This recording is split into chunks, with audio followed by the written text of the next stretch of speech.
Hello, everybody, and welcome to The Room, the podcast brought to you by LFC Transfer Room. I'm Richie, and I'll be one of your hosts, along with Alex and Rigo, my co-hosts. Although there was no football this weekend due to the sad passing of Queen Elizabeth II, we still have a packed podcast for you all. Alex, starting with you, how have you been? Very busy today. Moving most of my stuff into my uni accommodation, so I'm a bit knackered, to be honest. But I mean, we deserved the break off football after the thumping we got midweek. So, if anything, I guess that's one positive to take. Yeah, absolutely. We'll get on to the Napoli game and the interesting comments that Jurgen Klopp gave afterwards as well. But Rigo, how are you? Doing pretty well, thankfully.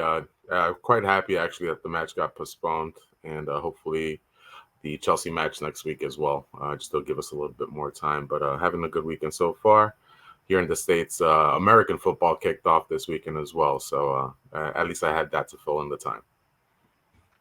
Yes, I think next weekend is going to be very interesting. At the moment of recording, it's Sunday night. We're not too sure what's happening, but hopefully we can have some football next weekend, and whether that is at Stamford Bridge or at Anfield, hopefully we'll be able to dish out the first loss for Graham Potter's reign over Chelsea. On to the LFC Transfer Room roundup. So our transfer roundup for you today starts with Liverpool continue their pursuit for PSV midfielder Ibrahim Sanagre as they try to fend off interest from Manchester United. And that is from various reports, but mainly from Calciomercato via the Daily Express. Liverpool midfielder Naby Keita is ahead of schedule in his recovery from his hamstring injury, according to the Ghanaian manager, Kaba Diawa. And we know the Ghanaian team isn't necessarily. They're not one to just let Naby Keita rest. They'll throw him straight in, whether he can walk or not. Interesting claim, really, considering he was injured. And Jurgen Klopp said it was a very serious injury. So we'll see how that international break goes. Liverpool are thought, speaking about Naby Keita, to be keen on giving Naby a new contract, and that is from the Daily Mirror. The Athletic reported that a day before the transfer deadline day, Benfica tried to sign Nat Phillips on a season-long loan, and whilst the offer was attractive financially, Liverpool had decided to keep the Bolton Baresi until January. Liverpool's latest signing, Arthur, has reportedly agreed on a potential contract with the Reds in case they do activate his option to buy clause in his loan contract, and that's according from Juventus themselves. And finally, Jurgen Klopp had many calls with now Real Madrid man Aurelio Tchouameni before his move to Spain, hinting that Klopp's dream scenario was the Tchouameni-Bellingham swoop for next season, possibly hinting at two further additions to Liverpool's midfield in the upcoming windows. But watch this space. It is very much needed. We will see what happens there. But that is the transfer roundup. I'm going to start with you, Rigo. Is there anything at all in there that caught your eye, and anything that you feel might have legs? Definitely those Ibrahim Sangare links are definitely a good thing to hear about.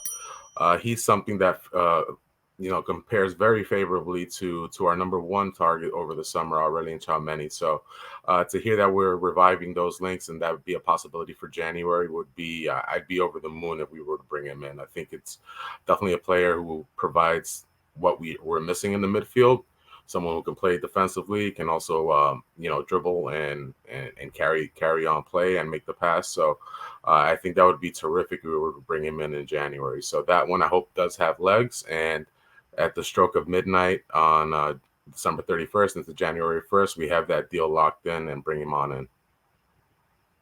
Absolutely. He's just signed a new contract, actually, but there is a release clause, rumored to be around about £32 million in there, which, in today's market might be a snip in the ocean if you are going to get a player that, people think that he can reach. Alex, over to you. Anything in there that you would like to add? I think this Naby Keita situation's a bit of a mess now, isn't it? You don't get left out the Champions League squad, in, albeit it's it's a smaller time frame due to the World Cup. But you've got to have some sort of serious injury, considering our midfield situation at the minute, to not make the squad at all, and then to be selected for international duty. And then apparently he's getting a new deal. There's a lot of mixed signals, I think, floating about at the minute in terms of him. So I think his future is definitely up in the air, and I'll second Rigo on the Ibrahim Sangare rumours. If we were to get him, it'd be a great coup. I think hopefully that new deal was just so they get the right payment for him when they do sell up, because there was a lot of interest there this summer. But yeah, a big holding midfielder who's also deceptively mobile as well. He's got great feet every time I've watched him and looked into him. So that would be something I'd be all in for as well. Yeah, it's interesting, especially since the Chow bid is now quite famously been failed. It certainly looks like there will be needs to be at least 2 more additions to that Liverpool midfield, pretty sharpish. Hopefully in January, if I'm honest, because recent performances alluded to the fact that we need certainly more than one midfielder. We've not seen Arthur yet. I think he's probably this break's going to be good for him, especially because hopefully he can get a little bit more up to speed too. Speaking about, the previous couple of games, it does feel like a very, very long time since Liverpool last won a game.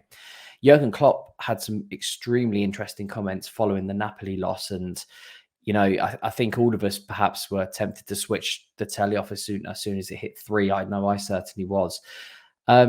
Rigo, tell us about these Klopp post comments, because it's not like Klopp to perhaps look inward so quickly and say, actually, perhaps we do need to change up what we do. Yeah, definitely some quite interesting comments post match. A couple of the snippets that I'd like to choose here that definitely caught our ear are, we have to kind of reinvent ourselves because the basic things were not there. If you're not playing exceptionally well, you can still defend on a really high level. We should be able to do that. And I think that definitely perks up our ears, at least in my opinion, because we've kind of seen we've been trying the same tactics all season through, and with the players that aren't capable at this moment of completing those tactics. So I definitely be interested to see what we'll see in our next match moving forward against Ajax. But I'd like to hear your thoughts as well on those comments. Do you know what's really interesting is Jurgen Klopp just compounds everything that Alisson said when he said teams know how to play against us. And he said that this season too. And it just seems that, yes, like the heavy metal football and then, the gegenpressing style of football, Liverpool played it for 6 years. So, of course, teams are going to know. We've always played a 4-3-3. There's very little differentiation around how we play. I don't think the midfield at the moment, the likes of Milner and Henderson, can play that high press. I think actually if we look at our midfield, Harvey Elliott is perhaps our best midfielder this season, as a 19-year-old, probably because he's got the legs to do it, and we've said on the podcast before that it's not really Henderson or Milner's responsibility, or they wouldn't have thought it would be, to be playing 90 minutes consistently, but because of the injury situation, it's going to have to be. I mean, Alex, what did you think about the post-match comments or any sort of comments really that has alluded to Liverpool's style of play? Do we need to evolve? Where to start, really? I think the high line is the main criticism, isn't it? And you saw that being Napoli. And I don't think it's ever been as prominent as that from the off. Osimhen in behind. The penalty come from a high line. It's an easy criticism to make because you have to push players forward because, like Alisson said, teams know how to play. They're going to play the low block and they're going to try and stop us from creating. And you have to try and squeeze the whole team up the pitch. But at the same time, it leaves you so exposed to a counter-attack. And that was so evident midweek. So I think maybe that's something that needs to be looked into because, we keep getting hit with it and we're moaning about it game after game and nothing's really changing from it. The players aren't, I'd say they are capable, but in terms of form, they're not showing that they are. We know they can play it, but at the minute over this season, they haven't put in the performance levels to show that they can. So for me, I think perhaps he may be hinting at that, how we structure ourselves in terms of setup and formation and how high we are. It's odd because we've criticised the midfield, several times. Well, not criticised, but we've said that's obviously our weak spot, especially with the injuries. I think on Liverpool's best day, you probably play Fabinho, Thiago, and now Harvey Elliott. I think that's Liverpool's best midfield, and it's a relatively strong midfield. It's pretty strong.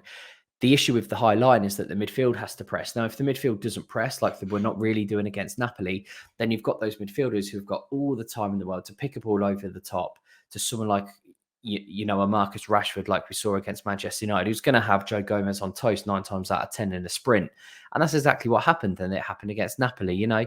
So we've seen it a lot. And I think people are now becoming a little bit frustrated with the way in which Jurgen Klopp plays this system.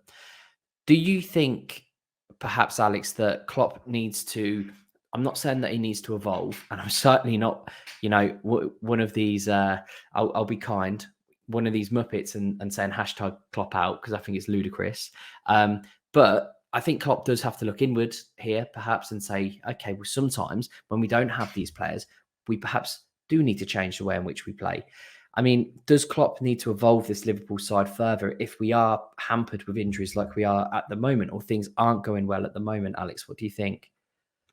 I think there's definitely another sort of, you know, evolution of style that we could go to. What that is, I'm not too sure of. But at the minute, in terms of our current situation, I think it's about catering. I think it's about catering to the strengths of the individuals that you've got, because there is some really good individuals in our team.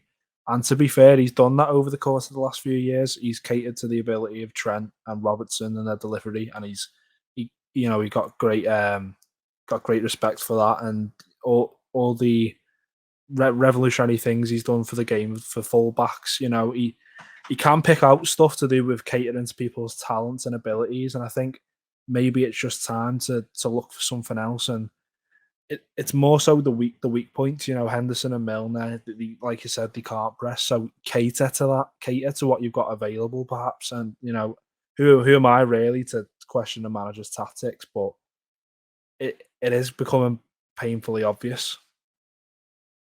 I always feel that, like, if anyone ever criticised Klopp, I'm like, hang on, he's the manager. He's won us the European trophies. He's won us everything there is to win in English football. He's won.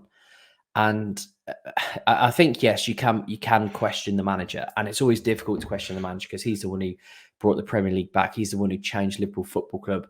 Until my dying day, I'll say it's the best thing to happen to Liverpool Football Club in the past, 20, 30 years. But there does seem to be a little bit of stubbornness on his part too. I mean, Rigo, what are your thoughts?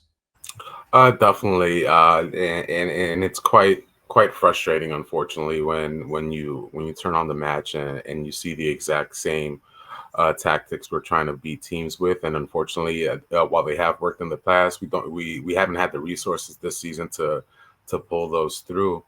You see teams just dribbling right through our midfield, and as you mentioned, just picking out that pass.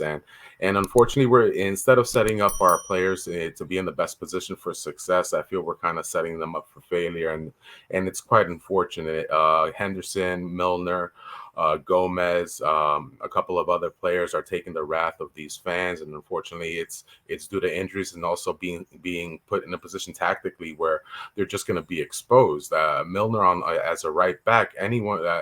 I could run by him at this point. I believe so, at least, with a head start, and that's quite unfortunate to have that opinion. We shouldn't be using him in that position. And the midweek match against Napoli is just, I was just over it. Unfortunately, right off the onset, we Osimhen almost had that goal right off the bat, and it's like we didn't learn, we didn't adjust, we didn't do anything to kind of mitigate those dangerous situations. And hopefully, with this break, we can put in some counters in there to kind of mitigate the breaking points that we have currently with the squad. And hopefully Thiago, as we saw in the Napoli game, what a world of difference he made. It felt like this team actually knew how to play football. And throughout the time that he was missing, we were just totally disconnected.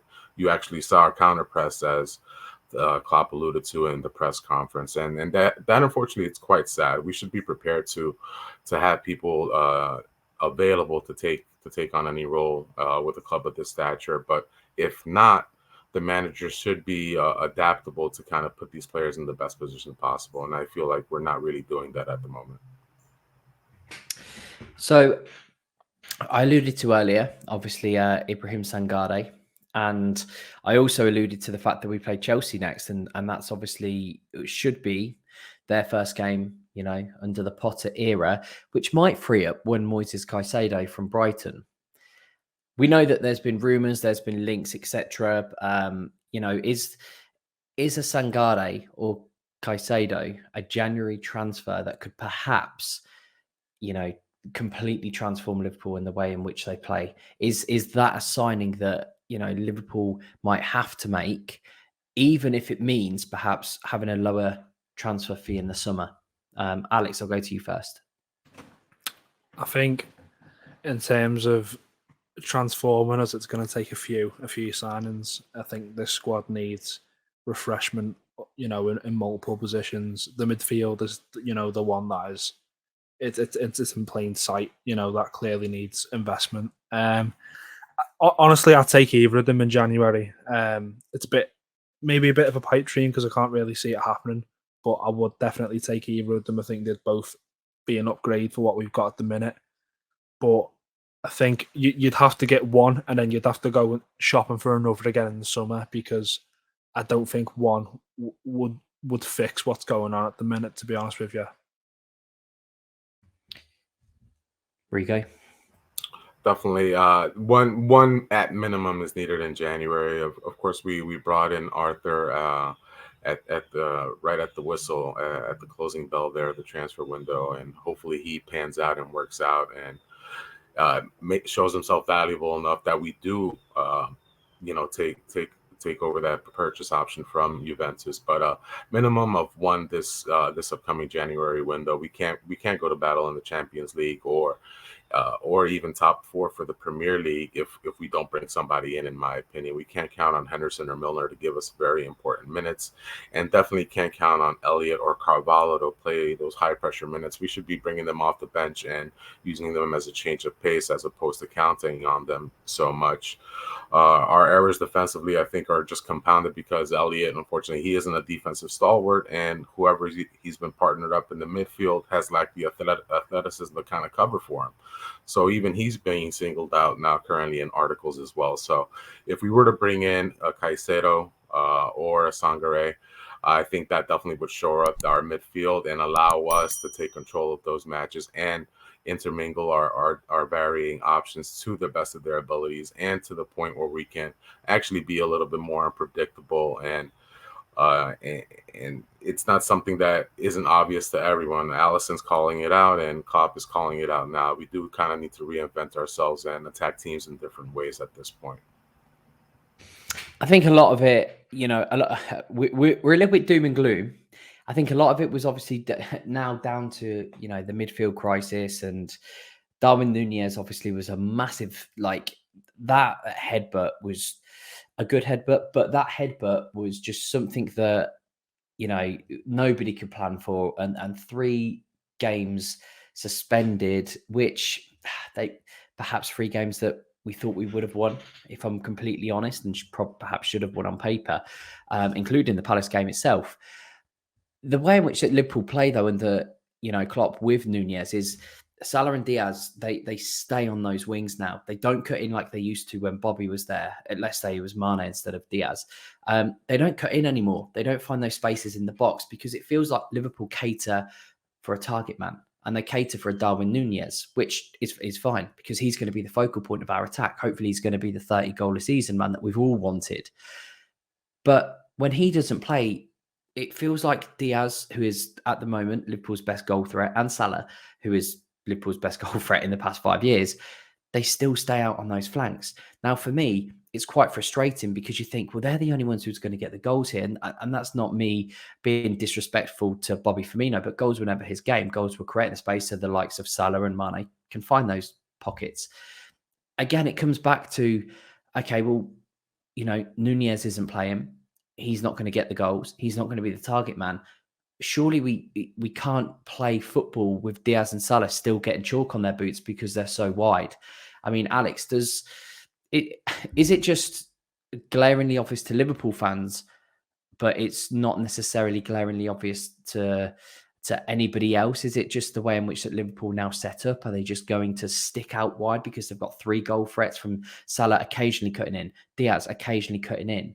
I mean, what is it in that attack? Because, you know, I don't buy that Salah's got a new contract, so he doesn't care. I don't buy that at all. But we're certainly struggling in some aspect of attack as well. I don't know that everything comes from the midfield, but it looks like we're still snatching at chances, and Diaz is perhaps looking the most composed out of everybody in the attack. Yeah, it's a really good observation, because Diaz has shown in glimpses that he can cut in well and score. You know, he done it against Palace spectacularly. Salah, he doesn't go missing in games, but because he's so wide, and when he gets isolated that wide, sometimes you barely even know. Like against Everton, you barely even notice he's on the pitch. He doesn't have much to do. Being wide, if the game's made narrow, then obviously, you know, it doesn't take a rocket scientist to work out that they aren't going to get much of the ball and be able to do much with it. I think this idea of players being limited by their roles, though, it's a consistent one in Liverpool. I think because the midfield as well is so industrial. I feel like players like Jones in the past maybe suffer from that. You know, it's a cog in a machine. You have to do the work for everything else to work. So I think this idea of roles limiting players to the best abilities, it's not just one with the wingers, even though that's the one that's painfully obvious again. But it's in a few other positions as well. I think that's something that as well should probably be looked into. You look at, you mentioned that. I think Gini Wijnaldum, as great as he was for Liverpool, he's an absolute goal scoring machine for Holland, because obviously, you know, in the Netherlands squad, he can roam, but he was, you know, almost that, you know, the presser, and he was the transition maker, but he could score goals. But we never saw that Gini for Liverpool, really, because he wasn't allowed to do that. I think Thiago is perhaps the only person in the whole of the Liverpool squad who actually has free reign to do what he does, because you can't control a player like Thiago. You just have to let him go free. You know, this is not, by the way, us saying how Liverpool should play. I think all we're doing is at the moment just like venting everyone's concerns, or everyone's perhaps observations that's happening with Liverpool Football Club at the moment. Because under the Klopp era, you know, I know that we had a bad spell a couple of seasons ago, but it does feel like something just there needs to be a catalyst really to energize our season. And we thought it'd be the Bournemouth 9-0, and it wasn't, you know? And it just feels like, come on, we've got this amazing team. And yes, the midfield are tired. And yes, we played 67 ridiculous games last season. We were 2 games away from winning an unprecedented quadruple. But that was last season. I mean, Rigo, any final observations before we wrap it up? Yeah, I think our troubles on the attacking end can be pointed out in a couple of things. I think Trent Alexander-Arnold's role has shifted now. He's not making those overlapping runs anymore. You see him drifting centrally a lot more. And that kind of opens up that right side, unfortunately for us, on the defensive end in transitions. I also feel like Salah is perhaps leaving a little bit too much room for Elliott to kind of operate in. And that's also contributing into us looking a little bit disjointed on the offensive end.